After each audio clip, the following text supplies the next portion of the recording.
Good afternoon again, everyone. My name is Nija Meyer. I am the Vice President for Enrollment Management here at Woodward. And the reason that we have these Peek Inside events that we have scheduled for you is because in a normal world, we would love for you to be right here on our campus, experiencing the magic of primary school. Um, but as you know, we have to preserve the health and safety of our community. So we've been racking our brains on what we can do to replicate that experience for you so that you are able to meet with administrators, meet with teachers, talk with parents. And so today we have a program planned for you where we are hoping to do just that. I'll explain a little bit about the format. I'm going to turn things over to our wonderful primary school team, but anytime that you have a question, please put it in the question box at the bottom, and we will do our very best to answer all of your questions during the course of the webinar. And then at the end, I know that many of you are at different stages in the admissions process. A lot of you have met Gregory Smith, who is our primary school admissions counselor. You've done a tour with him, or you have already come in and done your testing. So we will kind of go through what the next steps are in the process at the very end of this webinar. But with no further ado, I would like to turn things over to our fearless primary school leader, Mr. Eric Mitchell. You have to be a little fearless in elementary school, I think. Good evening, everybody. As Nija said, I'm Eric Mitchell. I'm the principal of the primary school. Also, as she mentioned, this has been a year that's lots of stuff that we haven't been able to do that we normally like to do. Let you come into the building and see the communities that we built here, and the student-centered instruction that's going on, and relationships between teachers and students. I'm really proud about the fact that I think we've still been able to maintain that this year, even with the restrictions that we have, and not having classrooms set up the way we normally like to, and reducing movement between students and whatnot. So it's been a challenging year. I do hope that next year we'll be able to get back to more of what we're known for, and I appreciate I've got a few teachers on here to kind of tell you about that experience for students. A little bit about me. I'm in my 13th year here at the Academy. This is my 6th year as principal. I was assistant principal 3 years before, prior to that. Outside of administration, I've had several experiences: physical education teacher, 3rd grade teacher, 4th grade, 5th grade teacher in public schools, in Atlanta public schools and Fulton County schools before coming here. So I'm also a parent. I do have a daughter that started here in kindergarten and is now a sophomore in high school, which I'll tell you, folks, it goes by quick. So you need to really, really enjoy this time with your children, and the experiences and joy they have of learning. It's something else how fast it goes. One of the things that I do love about Woodward, though, is that the different paths that students do create. It's been amazing watching my daughter mature and see the paths that she's going on, and quite often they're not exactly what you envisioned, or probably the exact opposite of what you envisioned. But I think that's one of the things that we do really well here in providing students, even at an early age, pre-kindergarten, a multitude of experiences. And it's not just about the reading and the writing. It's also about the co-curriculars, the music, the art, the Spanish, the technology, STEAM, all of that stuff combined. I know I'm missing something there. Really what I pride ourselves on is a student experience here. The fact that, I guess with Martin Luther King Day just passed, one of his statements, the goal of a true education is developing intelligence and character.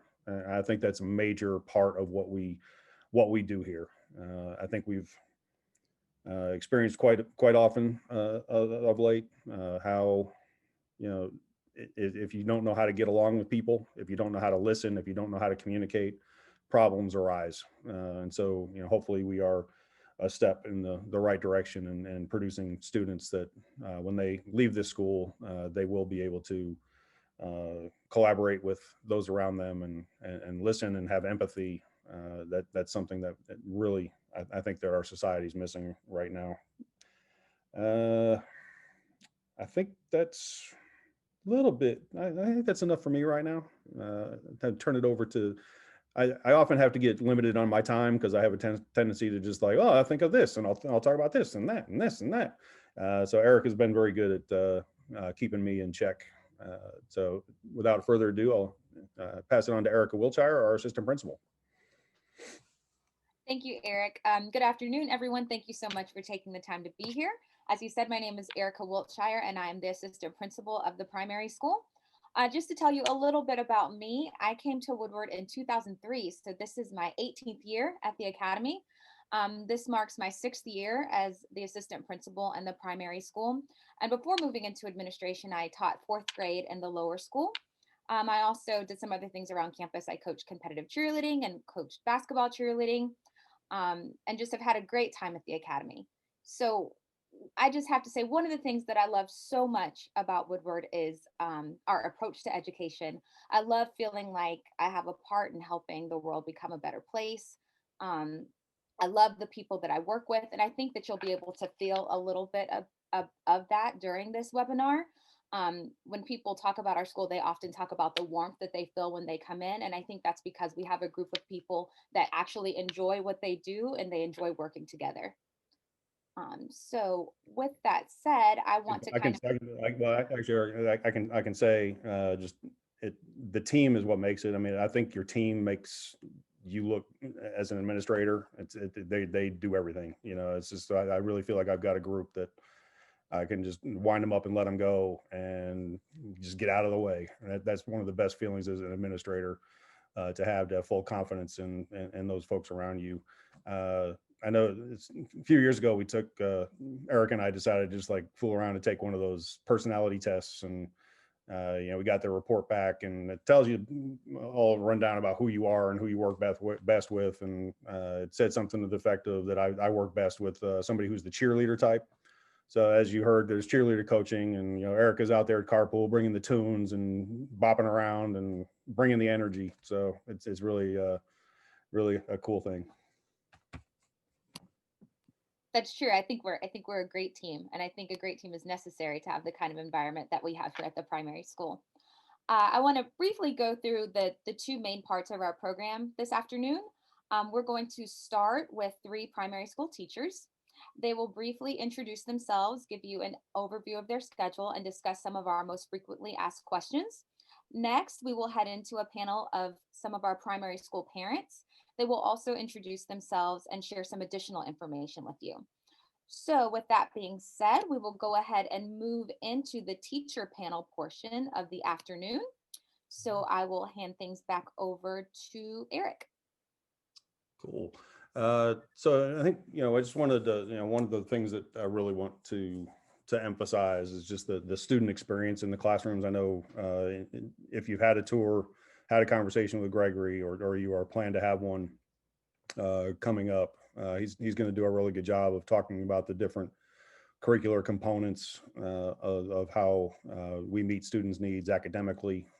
You are going to, whatever schools you're looking at, and of course we hope that this is the one that you are looking at, whatever schools you're looking at, they're going to offer a robust academic program.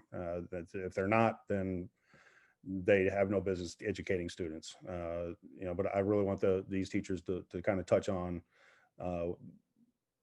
the whole child aspect that we really try to focus on, the experiences, and every student's going to have their strengths and challenges, and how do we address all of those? They're going to have their own interests. They may find that their talent is art, and art is what's going to drive their achievement.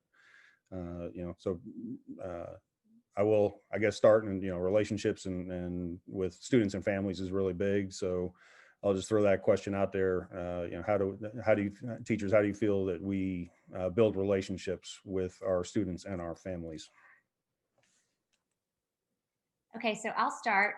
My name is Leslie Byers, and I am a pre-K teacher at Woodward. This is my 8th year being back in the classroom. I took some time off to raise my 3 children, and was a teacher before that. So I took some time in the middle to be just a mom. Well, I should not say just a mom. That's definitely a job. And then I came back into the classroom and taught 1st grade for 7 years. And so this is my first year in the pre-K environment, and relationships are really important to me. We at Woodward we embrace the responsive classroom philosophy. And what that is we use positive language. So kids do understand that there are high expectations, but we don't value punishments and rewards. So we teach the kids the why behind our expectations, and why making choices that benefit them and help them grow are the best, the best choices for them.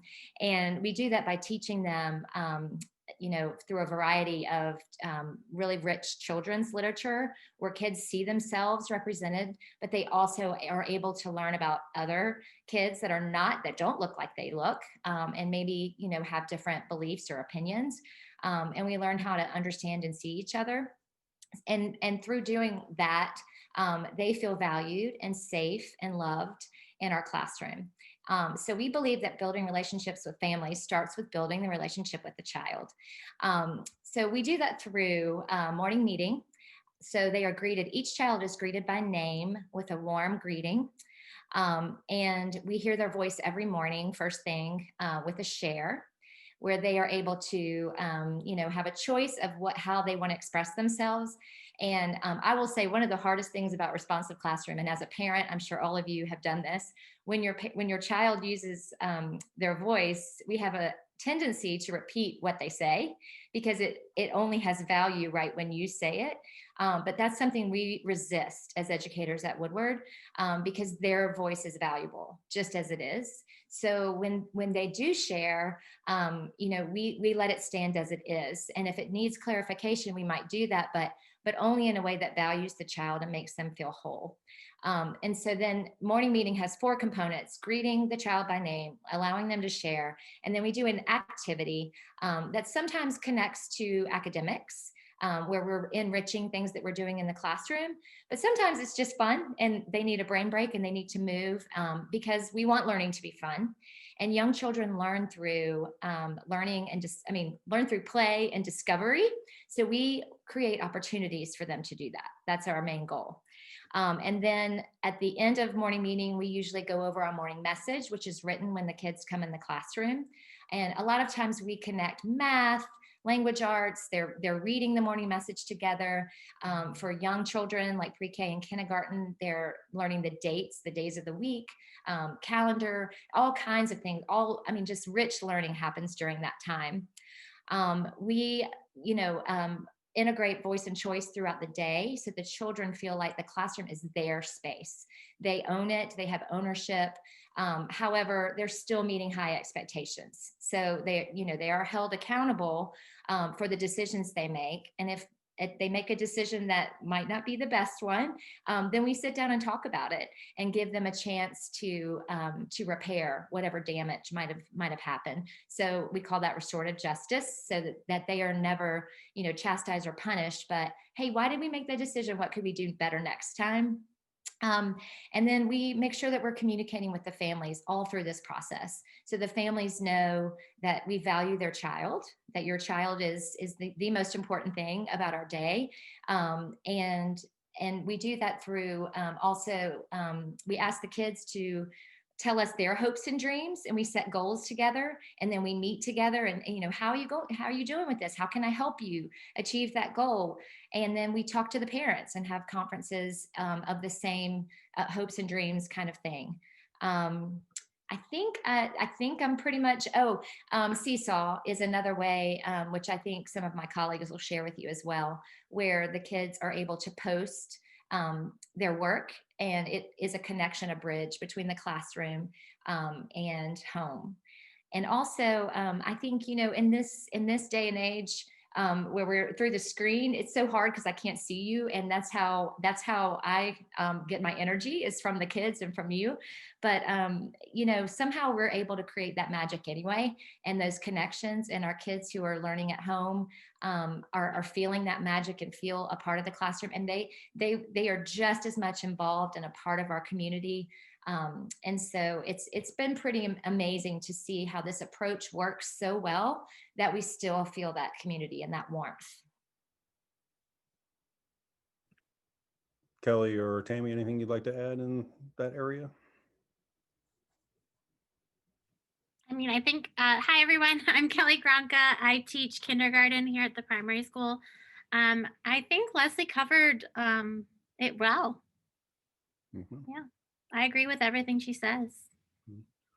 And Tammy, I know you're one of the queens of windows and windows and mirrors in your literature back behind you. So I agree that, well, let me see. My name is Tammy Bailey. This is my 7th year at Woodward Academy.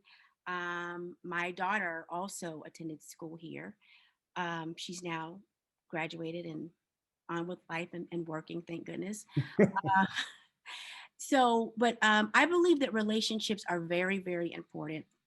And I think that that is one of the things that we do here extremely well with our students and as well as with their families. And so one of the ways that I like to connect with the kids is, getting to know them through their morning meetings, getting to know them through their writing, and then to connect them with a book. Because oftentimes when we speak with parents and they share their hopes and dreams, one of them may be, oh, I hope that my child will become a better reader. And so, my first thought to that is, oh, we've just got to connect them to the right series. Let's find out what things interest this child. And once we find that series, then you will have that better reader. So I do believe that those relationships are very important, and we communicate with the child as well as we communicate with parents. So I think that is what what we do to foster relationships here. Kelly, did you get a chance to introduce yourself? Sorry. I did. Okay. Sorry. Yeah. Yeah, and I think students, they want to be seen, and I think one of my goals as an administrator, those first couple of weeks of school, I spend a good chunk of my time going down class lists and going around to the classrooms and trying to get those names down as quickly as possible. It's something I take pride in. It can be difficult at times, but it's what's important. So this goes along with those relationships there. Sorry, Mr. Mitchell, I'm just going to interrupt, not because there's a question, but because you're on the topic of relationships. So I just have to give you a real live example. And Mr. Mitchell, I've shared it with you, and Ms. Byers, I've shared it with you. But I was interviewing a little girl the other day. She's applying to 5th grade. She used to go to Woodward a while back, and she left, and now she came back. And so one of the questions that I always ask is, name your favorite teacher and what is it about them that made them your favorite teacher? And this little girl in 5th grade did not bat an eye, and she said, Miss Byers from 1st grade. And it just touched my heart because it spoke to me about the power that our teachers have to really make such a strong impact on our children, where they remember them years later and think about the positive aspects that they got from the education and how that person motivated them and served as a role model. So I just had to share that story because it was really special. Yeah, thank you for that. I know there's a bunch more kids out there too with that same feeling. So we've talked about the relationships we build within the classrooms, but Woodward's also we pride ourselves in building a community. Would one of y'all like to talk about ways in which we do build a community at large? I can speak to that. Hi, everyone. Again, I'm Kelly. I also forgot to mention I am a Woodward alum. I have those teachers I still remember. Some of them are still around, believe it or not. So if I add all my years up, including my years here, I'm what's known as a vintage Eagle. So I did attend Woodward kindergarten through 12th grade. So I'm almost at about 20 years if I add all of those years, including my teaching together. But this is my 6th year teaching in kindergarten. So part of what brought me back to this school is that community, or that sense of community. And that's with the parents, that's with the kids amongst each other, with the parents amongst each other, with the teachers and the parents and everybody, alum. We have a great opportunity where in the past, unfortunately not this year, but it'll come back, I know it. We have senior buddies. So we matched the last year of our school with the first year of our school here in kindergarten. And we learn from them and what their journey's been through Woodward. We have the opportunity to do what we call community meeting on Fridays, which is a large assembly with the whole school led by the third graders, where another opportunity for parents or community leaders, high school students come, athletes, musicians, artists. We get to hear from them and their experiences. Amongst the school, we have opportunities for clubs for students to join where they meet other kids that have the same likes as them, which causes play dates. And then our community just builds and grows. One of our favorite things we get to do is go to the upper school for what's called Experience the Arts Day, where all different kinds of artists, performance art, visual art, welding, anything you could think of, we get to go and walk around and watch them create. And the kids just love it. So we are over here, separate campus here at the primary school, and we're our own happy family, but we are part of the big picture. And I know that I still, like I said, talk to teachers that I have, talk to families that I've had a long time ago. And even in the hallways, you'll never see kids just walk down the hall. They have to stop at every teacher and say, hi, how are you? And catch up. And that's what I just love about here. And it's what brought me back, because those relationships we built, we teach, like Eric said, the whole child. And it's apparent here that we care about not just the academic side, but also the social emotional side of the child. Okay. Another way that we work to build community is on occasions we've had mystery readers, and kids will be surprised to see who's coming in to be the mystery reader. They may have 2 or 3 clues, and then a parent or a family member will come in and read to the students. It's not something that we do every year, but we have done that, and it is always very exciting when that happens, and that also helps us to build community. And I have one more way too, building on what both of you said, is the kids' traditions are very important to us. So we love for their parents to come in and teach about a special holiday or a special family tradition. If we have an author in the classroom, she might come in and do a writer's workshop, or, a physician who could come in and share if it goes along with what we're studying. So we really try to bring our parents in and make them feel, like part of our community as well. And they love being able to see the kids and work with them too. Very good. Yeah, one of the things that's really kind of hurt me this year is the lack of community meeting in person. I think that's just a huge way. Our gym is full with all the students. Parents have come in. If their child's performing, they come and see them perform. And there are some parents who make it a point to come every week, whether their child is performing or not, just because it just gives you the biggest heartwarming feeling just to see the entire community together, and singing the alma mater at the end of the meeting, and it's really special. That, and parents not being allowed to come to lunch and things like that. That's a big part of our year too. Is your child's having a birthday, you come to lunch. You're welcome to come and eat with your children at any time. It's the food is part of your tuition, so you might as well make the most of it and come and eat some yourself. So we do encourage those type things in normal years. So that's been something that's been a miss this year. So hopefully we'll get it back soon. I'm optimistic. That's one of our words of the month this year. All right. So I guess if y'all can maybe just try to provide a brief overview of what a day in the life in your classroom would look like on a normal setup.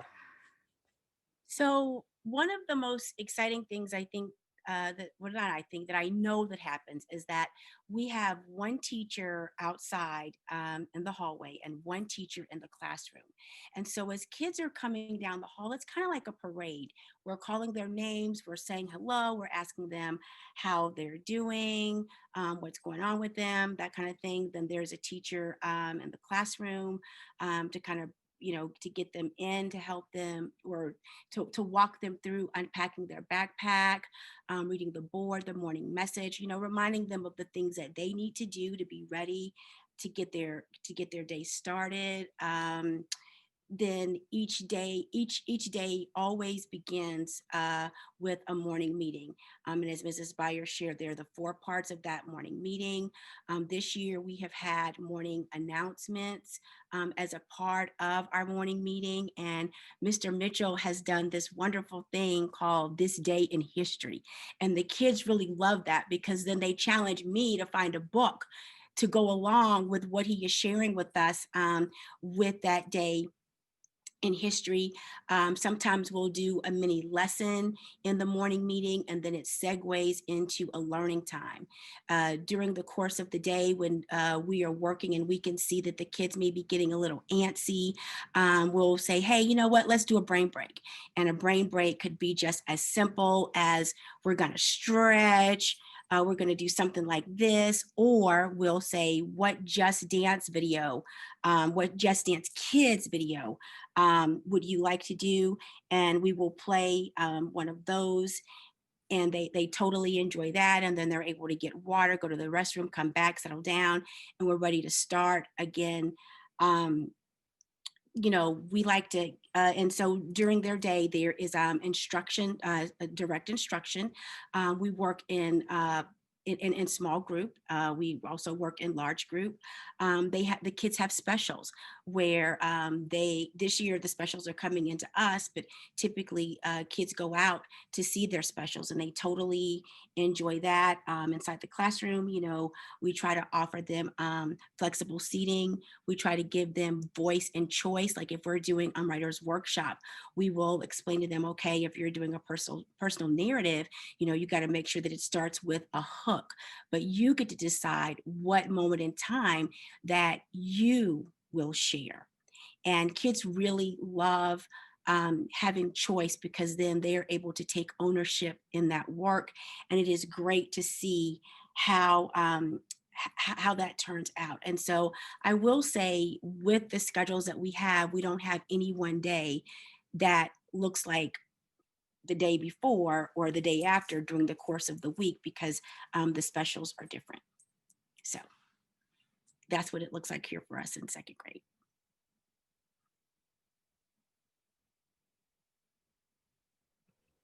I will speak to also, I think it's amazing that here we get recess every day. All the grades have their time. Some of the lower grades do 2 times a day outside. And like Tammy said, we are constantly offering wiggle breaks and those movement time that our kids this age need desperately. Also, we get to go to PE every single day, which is not like very many places. So that's enjoyable for the kids, and they get to go to science, like Tammy said, and art and collaboratory, which is kind of our STEM and library mixed together, and music class where they get to learn about instruments and singing. So they're really introduced to lots of things that are fun to them and different than the normal classroom time. And to piggyback on that, I think the brain breaks too, we are teaching them strategies. So when they're feeling, wiggly, so we can say to them, when you're feeling this way, here's another way we can focus your brain. We can take some deep breaths, we can wiggle our body, and it helps our brain focus. So we're teaching them through those strategies. And a lot of times we connect the brain breaks to whatever it is that we are working on academically. So it's actually deepening the learning. It's not just all fun and games, although they think it's just fun. So we're bringing that joy into the learning experience, but they're also reinforcing something that they've learned. And something for our very young kids too is crossing the midline is something that's super important. And a lot of these brain breaks allow them to do that. And they don't know that's what they're doing, but we know as educators that we're helping their brain focus and work better and harder for them. So We have a question that's come up about, it says, love the wiggle breaks. Do the littlest learners in pre-K and kindergarten also get rest time? If so, how much time do they get rest? And also at what age does that change? I'll answer that because my kids have rest time, and it's just in pre-K. I don't think, Kelly, that you guys do rest time anymore, right? I'm correct in that. So coming down from first grade, rest time is new for me, and I will say it's looking a little different now as our kids have grown up a little bit. At the second part of the year, they don't need as much rest time, so we try to get them kind of settled. We typically do what we call a discovery walk. Because we found that after about 1 o'clock, our kids are starting to kind of lose focus and get a little wiggly. And so we do a discovery walk where we literally walk around the school. We usually do a block. And we find things that we have been learning in the classroom. So today, for example, Mr. Mitchell happened to be outside as we were walking around, and they were finding letters that we've been talking about, and they're starting to sound out words, and they're starting to spell words, because we're very, very focused on phonemic awareness in pre-K, and just reading readiness. And so they were able to say, there's Mr. Mitchell, and oh, what letter does his name begin with? And M. And then he said, well, what's at the end of my name? L. And what is he sitting on? A bench that starts with the letter B. And what color is it? It's red. And we do that all the way around the school. So they find, like, look, Miss Byers, look at that tree branch. It looks like the letter Y. I can make the letter Y. And they lay down on the ground. Or they'll say, look at that car. I see a Y on its license plate. I mean, it's insane how they connect their learning, but it's deeper, and they're diving more deeply because it's theirs. They're finding it. So after we do that discovery walk and let them kind of settle down, we usually they have cots, and they have their own sheets and blankets that we wash every day, so they're clean. And then they have a book box with books that interest them, that they've chosen, that are in their book box. So for those who prefer not to actually sleep, they're able to engage with their books and just keep their bodies still and quiet. So usually they're down by, I'd say, like 140, 145.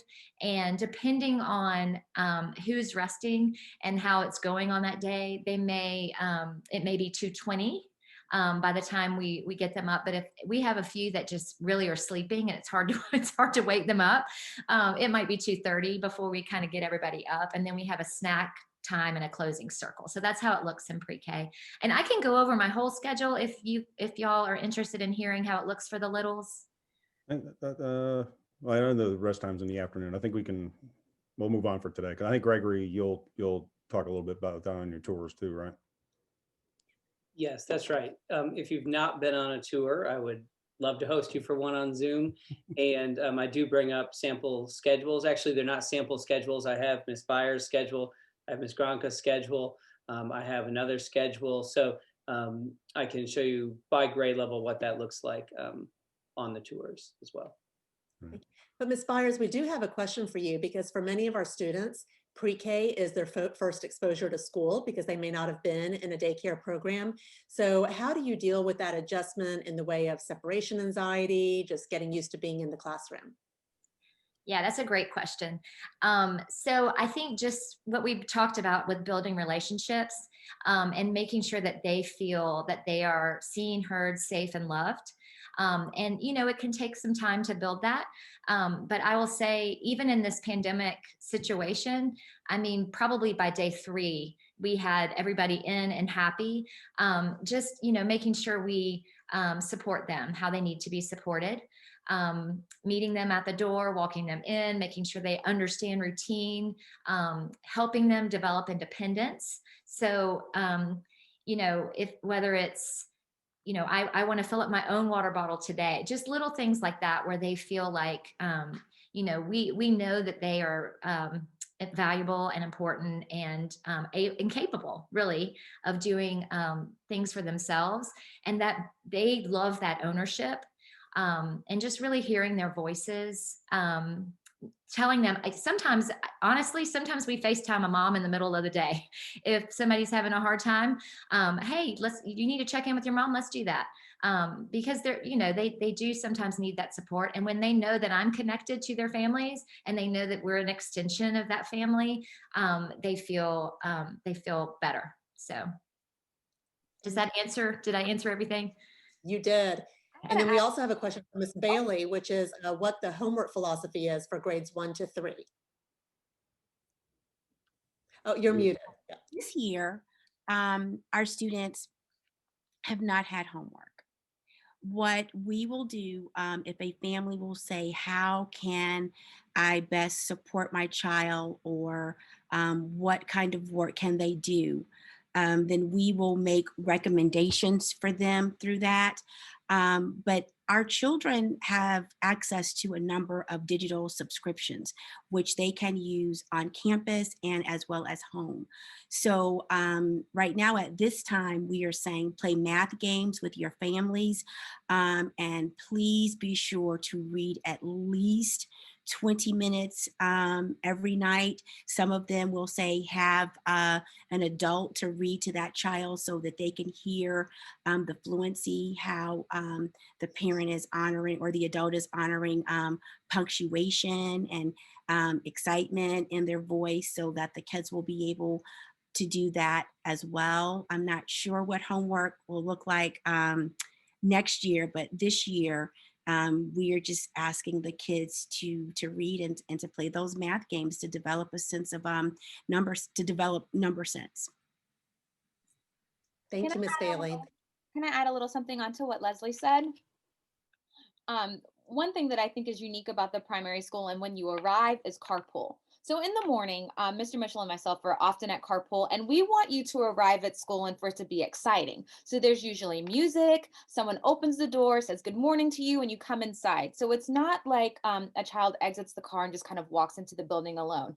It's not like that. There's music, it's happy, someone saying good morning. Usually we can tell if there are some friends that might need a little bit of coaxing into the building so that they don't have to walk in alone.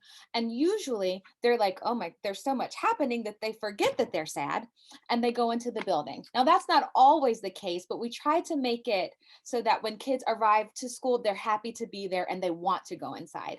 And I think that carpool really helps with that. The music helps, and having someone right there to open the door and greet them also helps with that as well. I was gonna say most of the times the separation anxiety is with the parents. Sometimes the parents have the hardest time separating. So just putting that out there. We do have another question about how do we keep up with what's happening in our kids' classrooms day to day or week to week? Are there newsletters, or what other ways are there for you to tell us about what's being learned? So we we have a digital subscription to something called Seesaw. And on Seesaw, there are examples of student work that is posted, and students can post what is called their wow work that they are most excited about. Sometimes we will direct them to post something, especially if it's something where we have seen a great amount of work. We do a weekly newsletter that is on our Power School page by 3:30 on the first day of every week. With that newsletter on Power School, parents are able to see what the word of the month is. They're able to see what the learning objectives are for the week. They're able to see important dates and reminders. So those are just a few ways that we are able to keep parents in the know and connected to the classrooms.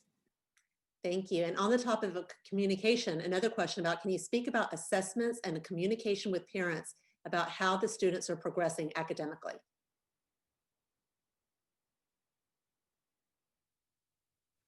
I can start or speak for kindergarten. A lot of at our age level is mostly we tell them it's listening activities. We do communicate quarterly with a report card, and our report cards are amazing because we usually will write a description about what we're seeing, what we're looking for out of a student. But we usually do what's called a running record for reading, where we're just seeing what the child is able to do and where we need to go next. We'll do some math activities with what we're learning on in kindergarten. It's very hands-on. It's not really paper pencil till the second half of the year. It's very fluid, and often that we're assessing, we do a lot of not formal assessing, a lot of just watching and listening. I think I speak for all of us. A lot of teachers are always available to conference or speak with parents. I mean, I don't think any of us go a day without talking to at least one. So it's consistent at the lower levels with assessing and communicating to the parents about that. Assessment is also, oh, I'm sorry, it's also done in an informal way where we are observing them, observing their activity, their daily activities, their work in small group, their work individually. So it isn't just one assessment that we give to get the profile of that learner. It's a number of things. Great. So we have one question here about, speaking of parent communication, what volunteer opportunities are there for families to become connected to campus? So that might be a great segue into the parent portion of this webinar. But after that, we are happy to stay on and answer any questions that you may still have for the teachers.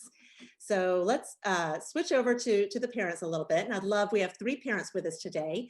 And if each of you could please introduce yourselves, maybe tell us about your student, what grades they're in. And then we have made a list of some commonly asked questions that we have been receiving from you, and we will pose those to our parent panelists. So Emily, I'd love to start with you. Hi, everyone. I'm Emily Miller, and I am the vice chair for the parent community at the primary school this year. And I have 4 children at Woodward Academy this year. So my whole heart is there. I have my youngest is in pre-K. I have a daughter in 1st grade, and then 2 boys, one in 3rd grade and 5th grade. So I am really invested in Woodward and love it so much that I sent all 4 of them there. Thank you, Emily. I don't know how you do it. Kia? Hi, everyone. My name is Kia Miles, and me and my husband, we have 2 children at Woodward. Carter is in 4th grade, and Kennedy is still at the primary school in 3rd grade. We absolutely love, love, love Woodward. There's so many wonderful memories that we have created there. Woodward was really the only choice of a school for our children, not only because we wanted them to be a part of a school that had children that looked like them, faculty that looked like them, but just the fact that the school was made up of a lot of different ethnic backgrounds. We also love the rigor with Woodward that comes with this. So the kids are always making sure that they are able to compete competitively, especially academically, because that was something that was important to us. And we also love the fact that the primary school in particular really focuses a lot on character building. And that was something that was also important for our children to make sure that they grasp that and to help them to kind of just develop into the best person that they could possibly be. I currently, for the 2020-2021 school year, I'm the, oh my gosh, tongue twisted, the primary school parent community chair, and I work alongside Emily. And there's a lot of different opportunities for the parents to kind of help to be a part of the school. Woodward is really a family, and under normal circumstances, there's a lot of other activities and helping out with class parties, Super Goober Day, Spring Fling, and there's just a bunch of different activities that happen kind of throughout the year that present opportunities for the parents to kind of take part and work with the teachers and work with the faculty, and also to be there to kind of support their children as well. Thank you, Kia. And then we also have Kit Smith. Hi, I'm Kit Smith. Have 2 daughters at Woodward. I have a 5th grader, Evelyn, and a 3rd grader, Eliza. They both started in the 1st grade at the primary school. And my sort of thing that I always say about Woodward, if every kid could have Woodward, what a great world it would be. It has been so wonderful for our family. I know a big reason why we chose Woodward was sort of the small class size. of course, I think my children are great, but are they going to be the valedictorian? Probably not. So sort of, I wanted them to shine in any way that they possibly can. And Woodward has done that, for both of our children. They are very different night and day, and Woodward gets both of our kids. They get exactly what they need. And I think how diverse Woodward is, how inclusive it is, and that it puts so much emphasis on the social emotional development of children, which at this young age is so important. Thank you, Kit. A few questions for you all. So one is that many times parents will remark that Woodward is a large school and they worry about if their child is going to be known as an individual. So could you provide any personal examples of your child's experiences, how the teacher might have partnered with you to help your child to really grow and develop and know them as an individual? Emily, if you can talk to that, that would be great. Sure, I can think of a moment where the science teacher approached me in the hallway and said, I've noticed something about your son. And he knew that he loved science, but he wasn't reaching his potential. And he immediately wanted to reach out to me. And that to me spoke so much that he cared enough to approach me in the hallway and say, I'd like to talk to you about this. And then Woodward came together. Not only was it the science teacher, it was the homeroom teacher, and it was administration and the counselor all in one room. And we spoke to each other and talked as a team and said, what can we do to better support your son so that he reaches his full potential?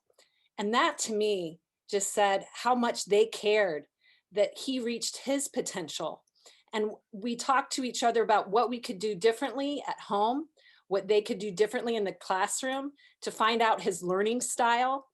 And that to me just was everything, to have that partnership with the teachers and the administration and know that they were as much as I was invested, they were invested in him as a student too.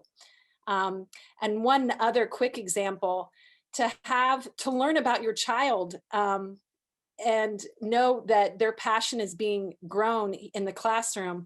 One example is a teacher came to me and said, I noticed your child likes nonfiction. And I thought, I never thought what they were reading mattered. I just thought they need to be reading. And then I realized she picked up on something that I didn't notice. She picked up on his passion and decided we need to grow that passion so that he can grow as a student. Wow, thank you for sharing that, Emily. Another question here is that the academic foundation developed in primary school is critical. Having said that, for our youngest students in particular, social and emotional development is also vitally important. How have you seen the primary school help your child grow socially and emotionally, as well as in the area of inclusivity? Kia, would you mind addressing that question? Sure. I have a couple of different examples to kind of pull from to touch on this point. First is our daughter, Kennedy. She had Miss Byers in first grade, and I was really nervous about her starting because she went through pre-K and kindergarten and did not speak to her teacher. But instantly, Miss Byers was able to make that connection with her and allow her to break down that shell. And we saw a whole new person at school. She would at home talk a lot, and when she would go to school, almost shut down. But she trusted Miss Byers, and she built that rapport with her and Miss Clay, and she just completely became a new person. And it's funny because when she went to third grade this year, Miss Bowell asked me, yeah, I thought you said that Kennedy does not like to talk. Like, she seems to talk a lot. And I said, yeah, that's thanks to Miss Byers, because she was able to just like get Kennedy to trust her and kind of build that rapport to kind of help her be who she was comfortable and confident with being. And then also, I love the fact that the school does a lot of character building. Ms. Watling works with the students on like emotional intelligence, and they talk a lot about different cultures and embracing different cultures and some of the beliefs and values that are important to them. Like, our kids know a lot about Yom Kippur and Hanukkah and Diwali, and they take pride. It's not that it's just a day off from school. They can also explain to other people why they're out of school and why that's significant to whatever that culture is. And another thing that I wanted to talk on too was in second grade, both of my children had Miss Bailey. And initially when they came in, she said, neither one of our children like to read. And she said they will love to read by the time they leave from class. And I'm like, oh, okay, well, I've been working on this at home. I don't know. But Ms. Bailey took it upon herself to kind of find books that were important to each child. Like for our son, she did a lot of like confidence building with him and knew he liked basketball. So she found books that had characters that looked like him. She found a book on LeBron James. Like she did whatever it was that she needed to do to make sure that she was meeting him where he was. And the same thing for Kennedy as well. And then also in third grade, both of our children had Ms. Bao, who I absolutely love it too. She did a really good job at not only just introducing the kids to different concepts and topics that were important to like the world, but she really took ownership for making sure that the children were growing socially and emotionally as well by different activities they did in class. And she took ownership for her students too. And she met them where they were as far as like trying to make sure that they were learning what they needed to learn for the school year, and that it kind of went along with like whatever their needs were. So they're treated more as an individual instead of being clumped together as a whole with the class. So those are just a couple examples, but it just kind of speaks to like the volume of like the teachers and how excellent they are. Those are great examples. Thank you, Kia. Nija, can I just add on to that a little bit for the prospective parents? I think, one of the things about the teaching reading, part of teaching reading is not always quizzing students about what they've read. If we make reading seem like a chore, that can be a big turnoff. So, the importance of you reading not only with your child, but to your child, and the comprehension questions and things like that, those don't always have to be there. Yes, we're going to have those sessions where the teachers are asking for comprehension of the text, but we are also trying to establish a love of reading, and sometimes that's just sitting down with something that you like to read and spending some time. So we really do like to emphasize that as well. That's a great point, Mr. Mitchell. Thank you. We have one more question for Kit, and then we can go back to our teachers. So this question is, what are the ways that parents can become an active part of the school community, which I know that we've touched on in bits and pieces. So maybe you can also elaborate on another question which just came in, which is Woodward draws students from a very wide geographic area. So how do you manage to have kind of all these social activities in different parts of town? Well, first, let me say that I kind of sort of look at my involvement in the Woodward parent community as kind of me sort of living my life at Woodward, because I secretly want to go to school there myself. So getting involved in the parent community sort of allows me to do that, because literally there are so many different things for parents to get involved with, depending on your interests, amount of time that you want to put in. I think the first thing that I did was I became a room parent, which really sort of allowed me to get to know parents at the primary school as well as all the teachers. But there's tons of events, anything from Parent University, which it can include like parenting classes, book clubs, art classes. And if you're into art and singing, they even have like a choir for you to get involved with. There are tailgates, working at the consignment shop, trivia, sort of nights, game nights that we've, kind of gotten creative with the pandemic. So there's just tons of different ways to get involved. As far as the geographic thing, I think a lot of people think it's, because Woodward does draw from so many different places, but once you get to know parents, it's not such a big deal to say, we live in Decatur, but to drive down to Peachtree City is not a big deal, because my kids have become friends with these parents. It's very easy sort of to do these things, or to, have a tailgate with those parents before the football game, or, or find sort of a middle ground. Let's go to the High Museum of Art together with our two families. You just make it work, and you have to be creative about it. But honestly, I feel like my family's all the better for it. Thank you so much. I don't see any other questions for the parents. It looks like there are a few more academic questions. Actually, Nija, I think there's one question there about the their child will be entering third grade this year. How does Woodward prepare kids for fourth grade? So maybe the parents can speak to like how well prepared, if they feel like, well, if they feel like their child was prepared going to fourth grade. Would any of you like to answer that question? I can take oh, go ahead, Emily. Kia has a fourth grader I know this year, so she's going through it in this moment. And I have a fifth grader. And it is a transition to the lower school. The expectations are a little bit higher, but that's what's so powerful about Woodward is they really think about the progression of a child and they slowly build up that expectation level so that when you do get to fourth grade, you have those soft skills, the organizational skills to be able to rise to the occasion. But it is a change. And I think, you know, depending on your child, you will find that the teachers will be there with you every step of the way to make sure they're ready.